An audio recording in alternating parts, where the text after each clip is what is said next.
আরোগ্য কামনা করি প্রভু জয় পতাকা স্বামীকে।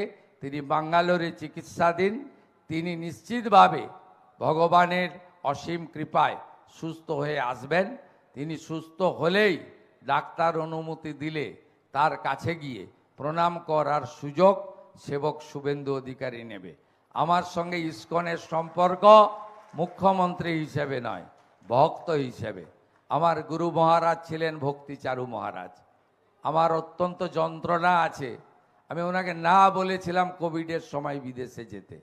উনি মধ্যপ্রদেশে ছিলেন, ফোনে যোগাযোগ হতো প্রতিদিন। তারপরে দেখলাম হঠাৎ আমেরিকা চলে গেলেন।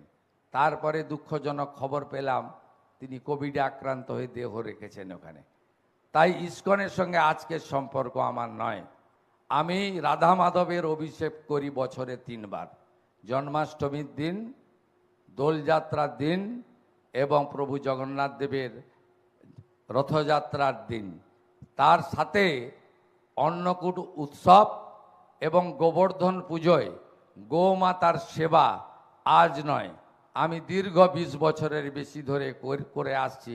ইসকনের মন্দিরে গিয়ে শ্রী শ্রী জগন্নাথ দেব সংখ্যানন্দ মন্দির মেছেদা আমার প্রতিষ্ঠিত মন্দির, মন্দির কমিটির চেয়ারম্যানও আমি। সবাই ভালো থাকবেন।